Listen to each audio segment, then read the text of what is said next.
y te quiero ser absolutamente sincera. Te digo la verdad. La escucho. Sí, A propósito de esto, no. viendo el diario de mañana, con las circunstancias judiciales que hay, ¿volvería a nombrar a Julio De Vido como ministro de Planificación? Mira, me parecería que si te digo que sí, mañana tenemos un titular que dice volvería a nombrar a Julio De Vido, y si te digo que no lo estoy condenando, yo no condeno a nadie hasta tanto no sea esto de condenar a priori a la gente.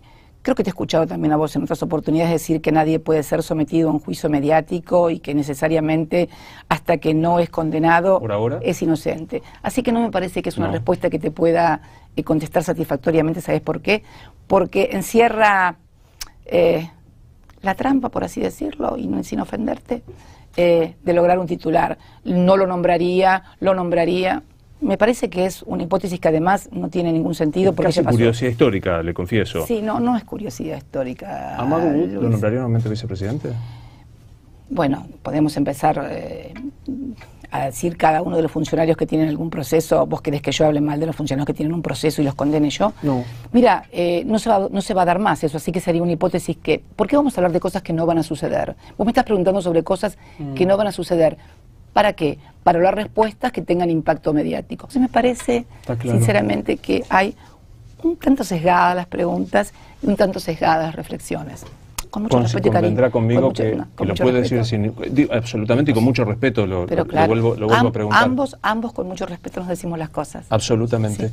En este marco, pensaba, antes de empezar la entrevista, sabe que hay muchos colegas que quisieron hacer esta entrevista, que preguntaron... Bueno, seguimos hablando de la economía un poquito, sí, porque... ahí volvemos, un segundo. Sí, porque no hablamos de la economía, pero no preguntemos las cosas que molestan a mí. ¿Por qué son autorreferenciales? Están todo el día hablando de ustedes. ¿Qué opina del periodista? ¿Que por qué no le da una entrevista? ¿Que por qué lo miraba? ¿Que por qué le decía? Tienen que ser periodistas, no ser autorreferentes, no hablen de ustedes más. No estén todo el día refiriéndose a ustedes. ¿Por qué no habla con tal periodista? ¿Por qué no habla con tal otro? No son el centro del universo. El centro tiene que ser el entrevistado, pero fundamentalmente el que está escuchando. Estoy seguro que mucha gente la que nos está escuchando cree que si no le pregunto... Perdóname. Quiero seguir hablando sobre lo que estábamos hablando y que era el tema de la economía, porque tampoco tuviste, ya que estabas analizando y reflexionando acerca de lo que te dije yo, de que en realidad este gobierno ha empeorado todos los índices, y no ha mejorado las cosas que tenía que mejorar y ha destruido aquellas que eran buenas. Entonces, creo que estas cosas son las que tendríamos que discutir y ser el centro de la discusión. ¿Qué es lo que le está pasando? Personal que siendo presidente, representante del Estado, un empresario que es concesionario de servicios públicos como rutas o salas de juego, sea contratante de estas empresas, de estos inmuebles suyos. Sea inquilino, sí, no me parece nada me parece mucho más grave que el accionista de Shell, como Aranguren, decida importar combustible de Shell. Eso sí me parece terrible. Me parece terrible que, por ejemplo, blanquee un funcionario como el amigo del presidente, Caputo, que también es dueño de empresas eléctricas y se aumentan las tarifas eléctricas. Me parece terrible lo del correo, cuando el presidente decide una deuda de 70.000 millones de pesos a favor de su empresa. Eso sí me parece espantoso. Escandaloso me parece. Ahora que alguien me alquile un inmueble a precios de mercado, porque no es un inmueble que no vale nada, ni me alquile a precio de mercado un inmueble, no me parece un contrato de locación. Entonces, ¿por qué, por ejemplo, el presidente le alquila su casa al titular de la AFI? ¿Te parece bueno que el que maneja los fondos reservados le alquile una casa al presidente? Esto es lo que estamos hablando desde hoy temprano y que finalmente no hemos podido hablar de las cosas que le interesan a la gente ni de economía. Que ustedes tienen una mirada para una cosa y una mirada para las otras. ¿La gente no está interesada en estos temas? ¿No está interesado en saber si hubo corrupción? Sí, claro, pero me parece que la forma en que lo estamos abordando, me parece que no trae ningún tipo de claridad. Yo le creo. Yo le creo. Digo, no. La verdad que es una percepción muy sesgada y es una percepción donde en definitiva terminamos hablando de esto y no terminamos hablando de las cosas que... Está hablando, doctora, lo está diciendo. Pero ¿sabe qué tengo? Yo te pregunto una cosa, Luis.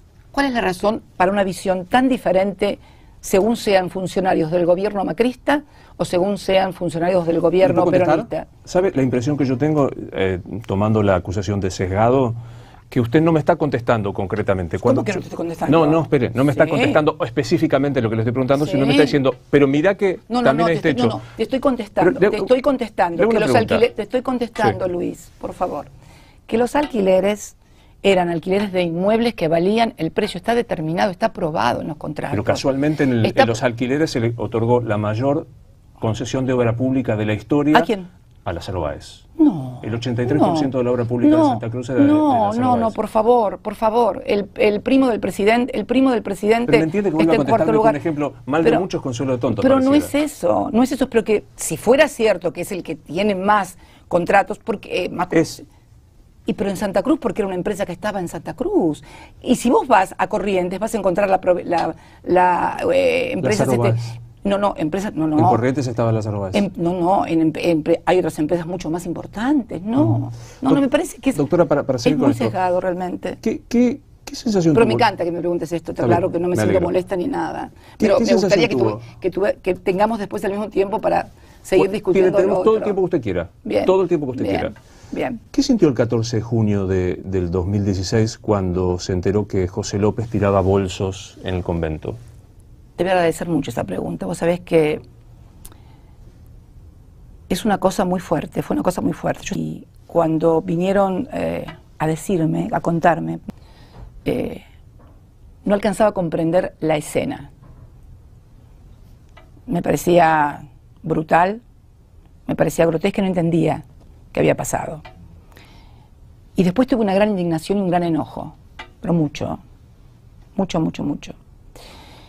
Y después me vino como una cosa como de tristeza, de angustia. Salimos las fotos, inmensos montañas de dinero y un banco, perdóname, y un banco puede informar perfectamente quién lo retiró, y estaríamos encontrando el hilo conductor entre alguien que ha cometido actos de corrupción y el corruptor. Pero acá hay algo sí claramente identificado.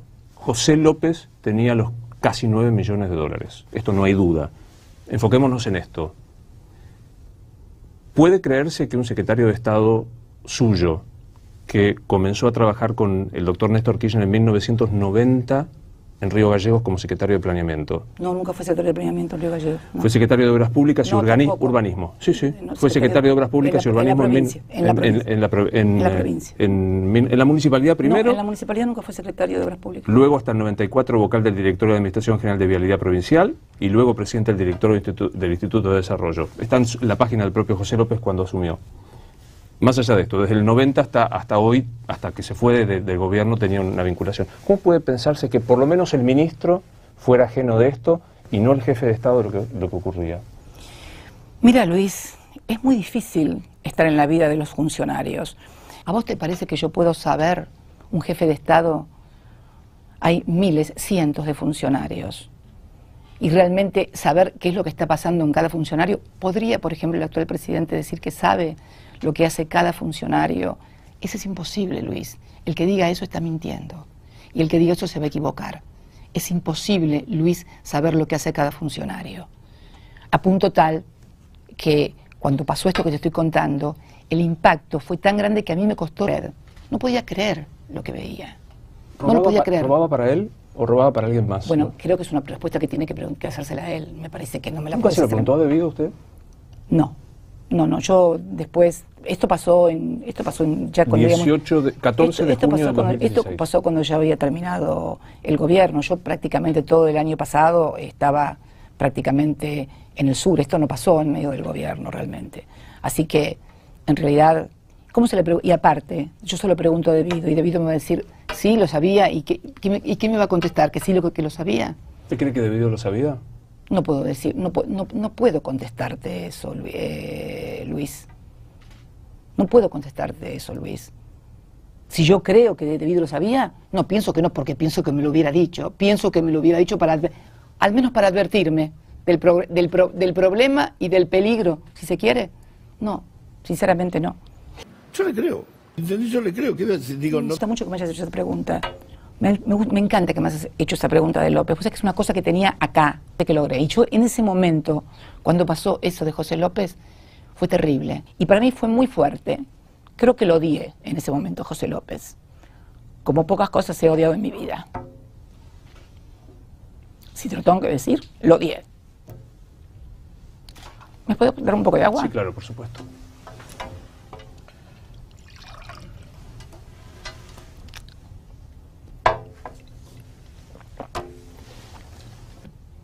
Tengo mucho temor. Doctora, mientras estamos hablando de presente, me están informando que en este momento la Cámara Federal de Apelaciones está notificando que se ratifica su procesamiento por asociación ilícita. El tema de la obra pública. Su gobierno fue el que más cantidad de causas de corrupción en la historia argentina han tenido.